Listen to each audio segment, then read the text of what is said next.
RTP. 9:11 de la mañana en el Ecuador continental. Es un gusto tener en cabina con nosotros un amigo de esta casa, el doctor Ignacio Vidal, que nos acompaña para conversar algunos temas de la complicada, variada coyuntura jurídica y política del país. Pero antes de entrar de lleno a la conversación, sí les quería compartir a los radioescuchas, ya que viene el feriado, un dato que veo en la página 17 del Universo, que ya hoy es un periódico transicionado. Inversión pública prevista para actividades durante el carnaval. Los invito a ver el mapa. Encuentran que la institución pública que más va a gastar en este carnaval es el Comité Permanente de la Fiesta de las Frutas y las Flores. 38 contratos, casi $1 millón. Pero en la lista está hasta el gobierno parroquial rural de Puerto Misaguayí en Napo con $200.000. Juzguen ustedes qué cantones, qué provincias, qué parroquias, qué instituciones están gastando con sentido para potenciar su sector turístico y quienes están armando la fiesta del señor alcalde o el señor presidente de la Junta Parroquial. No les voy a decir yo, pero creo que es un dato importante que nos comparte el Universo. Ahora sí, doctor, en el país uno se pierde 2 días, decide apagar el celular, la radio, el televisor y se encuentra con una realidad distinta. Por ejemplo, lo que ha pasado con la judicatura. El doctor Godoy pide vacaciones. Ojalá no lo metan preso como el alcalde. Ajá. Ah, sí. Qué observación. La doctora Villasisla parece que el SRI y luego el Ministerio de Trabajo un impedimento. Que antes no lo tenía. Y ahora el presidente de la Corte Nacional, el doctor Rodríguez, rapidito, ha mandado una terna para reemplazar a la suplente que supuestamente está con un impedimento, por pedido del Consejo de Participación, todo esto. ¿En qué va a terminar para usted esta situación? Mire, más que el fin, comencemos por el principio. Esto se debe a todo el sistema con el cual está conformado el nombramiento de las autoridades principales de gobierno fuera del Ejecutivo. Me refiero a los superintendentes, fiscales, contralor, etcétera. Cada autoridad en su campo tenía su propia, y me refiero en este caso a la función judicial, que es totalmente, como poder, es totalmente aparte del Ejecutivo y del Legislativo, y debe funcionar independientemente. Es a la judicatura la que le corresponde designar a quienes van a ser sus controladores, sus chequeadores, sus revisores. Eso era antes. Hoy están imbuidos la política en el nombramiento de esas autoridades que hacen los chequeos, los controles, ¿ya? Y al momento en que influye la política en estas autoridades judiciales, que deben ser imparciales y ciegas, como la representa la imagen de la justicia desde épocas inmemoriales, en ese momento la justicia deja de ser imparcial para convertirse en una subsidiaria de la política. Y entonces el sistema es el que está mal. Hay que quitar ese sistema por el cual la política tiene participación, injerencia en el nombramiento de las autoridades judiciales. Pero ese ha sido un tema recurrente, doctor. Sí, y seguirá recurrente mientras no se cambie ese sistema. Lo hemos conversado en otras ocasiones con César, pero remontémonos un poco y tal vez usted nos pueda ilustrar mejor en el sistema inmediato anterior a los sistemas de judicatura. Igual había una designación de miembros de Corte Nacional a través de ternas que pasaban por el Legislativo. Entonces había una incidencia política en el nombramiento de los jueces que luego administraban la función judicial desde la Corte Nacional hacia abajo. No sé si esto era necesariamente así. A ver, sí. Y le digo esto yo con conocimiento de causa, porque yo fui con juez de la Corte Suprema en esa época de Justicia y fui 12 años con juez de la Corte Provincial del Guayas. ¿Cómo se hacían los nombramientos de los magistrados, jueces de la Corte Suprema, no nacional como es ahora, de la Corte Suprema de Justicia. La Asamblea hacía los nombramientos, como pasa en todos los países del mundo. Pero es político también ahí. Pero ya le voy a decir, ¿no? Es un nombramiento efectivamente que obedece a un sistema político, pero elegido democráticamente. Okay.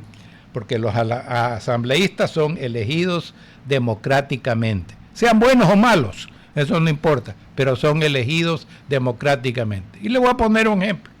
Si los socialcristianos tenían el 10% de la votación en el Congreso, y los miembros de la Corte Suprema eran 30, por ponerle un número, tenían derecho a designar, nombrar, proponer tres nombramientos de 3 personas.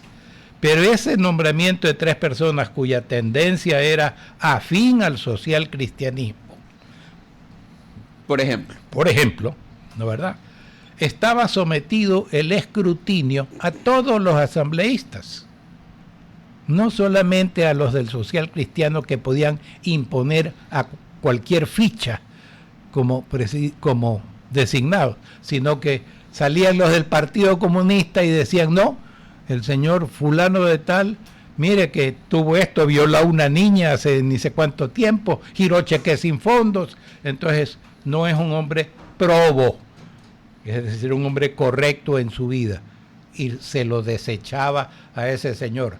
Pero eso no le quitaba el derecho al Partido Social Cristiano, por ejemplo, de reemplazar ese por otra persona que no tuviese objeción fundamentada dentro de los demás asambleístas. Entonces, ¿cuál era el resultado? El resultado era que efectivamente eran hombres filosóficamente afines al socialcristianismo, Y perdóneme que lo interrumpa ahí. Tal vez la diferencia sustancial en ese sistema, o regresar a ese sistema, es que al menos yo no tengo que aparentar independencia. Sé quién nombró al juez nacional. Correcto, así es, ¿no? Entonces era un hombre afín al socialcristianismo, o a la izquierda democrática, o al MPD, o a cualquier otro partido político. Tenía su inclinación política. Ahora, lo cual eso es normal en todas las democracias del mundo. No es reconocer esto, doctor, en su experiencia, habiendo vivido el sistema, no es reconocer igual que no se puede divorciar al final del día la administración de justicia de la política. A ver, una cosa es la afinidad política y otra cosa es la imparcialidad.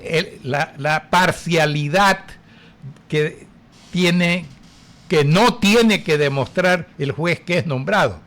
El juez que es nombrado tiene que demostrar conocimiento y ser un hombre correcto, ¿ya? Sea cual sea la política del señor, sea populista, sea socialcristiano, sea comunista. Luego, los jueces de la Corte Suprema iban haciendo la designación hacia cortes provinciales. Correcto, y usaban el mismo sistema. Ok.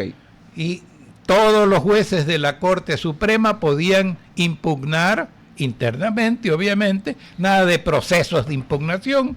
El señor fulano de tal, pues, juez que se propone por el partido, por el magistrado fulano de tal como para la Corte Provincial del Guayas, no, ese señor no puede ser porque es ladrón, porque ya lo ficharon, por la razón que fue fundamentada. Y ese señor definitivamente, ese probable juez, propuesto juez para la Corte Provincial de cualquiera de las provincias, dejaba de serlo, pero le dejaba la cuota igualmente al magistrado de la Corte Suprema que tenía que elegirlo. Ahora, un poco ensayando, y perdón que lo aproveche, doctor, no, es muy bien, interesante correcto. Contrastar los sistemas. ¿Qué opina usted, por ejemplo? Claro que ya no, porque no va a haber una constituyente, pero ¿qué opina usted de un modelo como el americano, por ejemplo, que tiene la designación vitalicia, al menos en los jueces federales, de todo nivel? ¿A usted le parece que generan al final del día esa estabilidad necesaria para que trascienda en el tiempo una línea jurisprudencial, una línea de pensamiento, aun cuando la designación inicial fue política, o de alguna manera impide el recambio y un país como el nuestro necesita estos sistemas dinámicos que recambian jueces constantemente? Mire, ahí viene un problema que tiene un origen anterior, que es, y existen para la administración de justicia dos sistemas. El sistema legalista, que es el sistema nuestro, la aplicación de la ley, nadie está por encima de la ley, y el sistema del common law, que se llama, que lo tienen los países como Estados Unidos, británicos básicamente, ¿no, verdad? O de influencia británica, que corresponde a la costumbre y a los precedentes jurisprudenciales. Es decir, es una justicia filtrada, ya no de acuerdo de acuerdo a la ley vigente, pero también en aquellas cuestiones en las cuales la ley no ha definido el tema, la costumbre de la jurisprudencia previa es la que marca el paso. En nuestro sistema judicial, no. Nuestro sistema judicial, como es la ley escrita, y esa ley escrita puede cambiar de un momento a otro, digamos, también cambia la jurisprudencia, porque es la ley.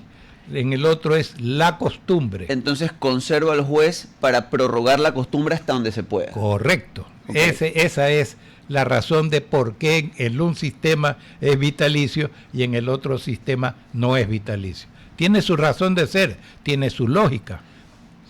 Hay también, por ejemplo, experiencias de otros países que podemos observar, ¿no? En Estados Unidos, el nombramiento de los jueces federales los hace el Senado, la Cámara Alta, ¿no? Y el Senado, durante un buen tiempo de su historia y hasta hace poco, no confirmaba jueces con mayoría simple, confirmaba jueces con 60 de 100, porque había algo llamado el closure, que son los 60 de 100 votos necesarios para cerrar un debate. Y se buscaba que haya 60 de 100 para que siempre haya un par del otro partido, en un país donde hay solamente dos partidos que llegan al Senado, que te digan, bueno, me parece una opción razonable el que propone de la mayoría demócrata o el que sea de la mayoría republicana. Sin embargo, ellos dinamitaron esto hace unos años y retiraron esa obligación de tener 60 votos y lo volvieron a bajar a la mayoría simple, porque empezó a haber bloqueo de jueces. ¿Cómo evitaríamos, si trasladamos estos nombramientos al legislativo, a la Asamblea Nacional, que simplemente boicoteen el nombramiento de nuevos jueces porque no les gustan? A ver, aquí entramos en otro tema, que ya es exclusivamente de la función legislativa. ¿Debe haber una sola Cámara o debe haber el sistema bicameral?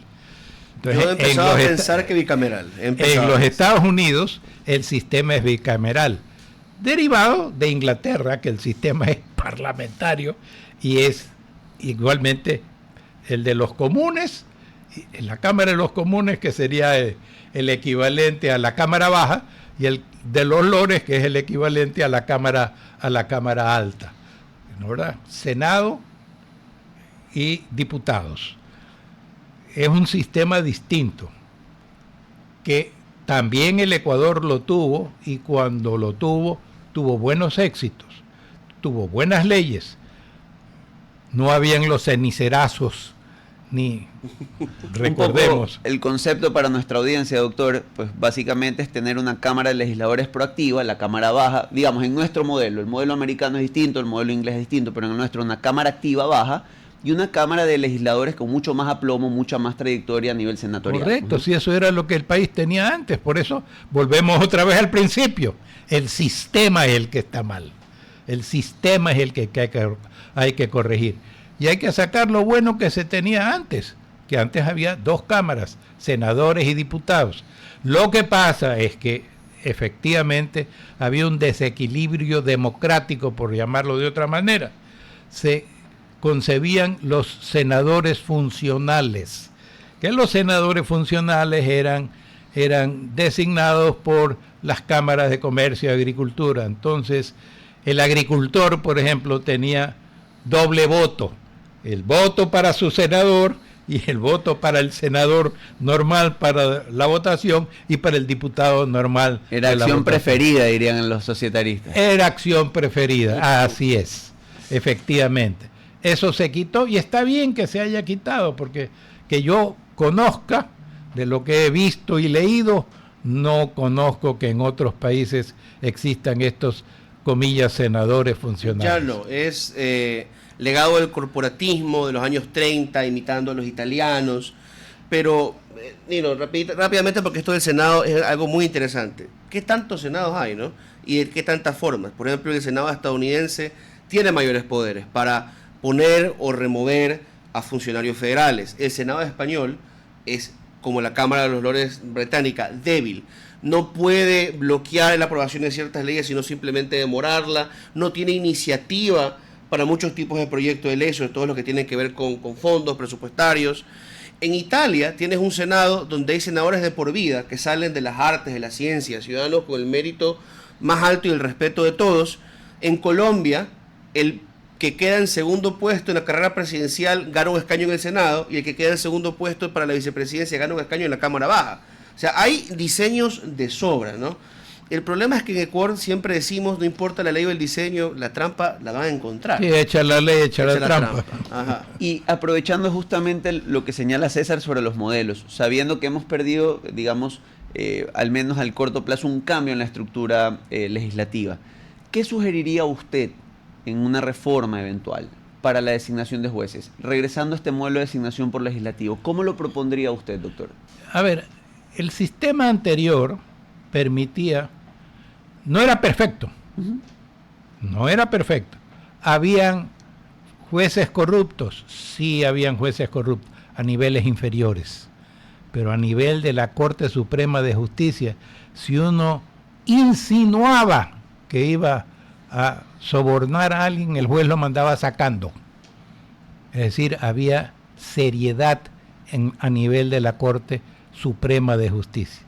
Es que aquí hay un hecho también psicológico. Antes la Corte era suprema, no había nada más encima de ellos. Hoy es nacional, entonces le han puesto otra corte encima de ellos, que es la Corte Constitucional, formada por solamente 9 magistrados de la Corte Suprema, que era anteriormente, si no me falla la memoria, de 31 magistrados. Ahora es 21. Sí, pero 21 debido a un error de equivocación en la Montecristi, así es.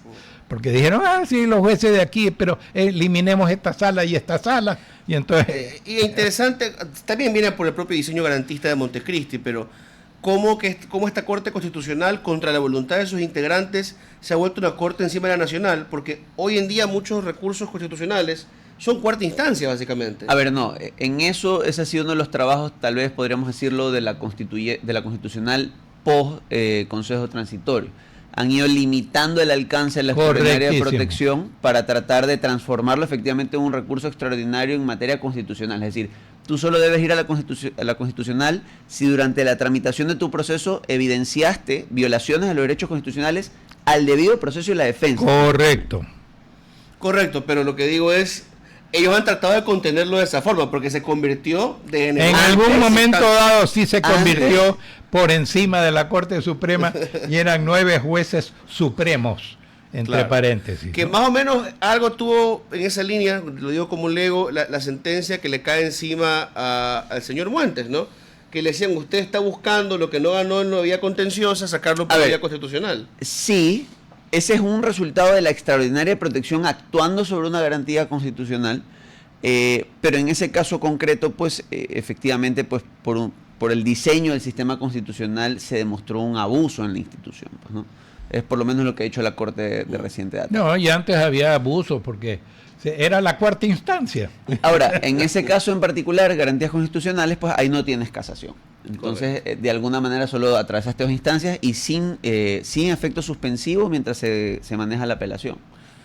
9 horas con 30 minutos, ¿sabe que siempre el tiempo nos queda corto, doctor? Y originalmente yo lo estaba invitando para hablar, pues, de estructuras societarias, ¿no? La controversia alrededor de la SAS y el delito, teniendo el lino acá era hasta más fácil, pero bueno. Hagámoslo otro día. Una excusa para tener otra invitación ya más. Ya quedó aquí prendado el doctor.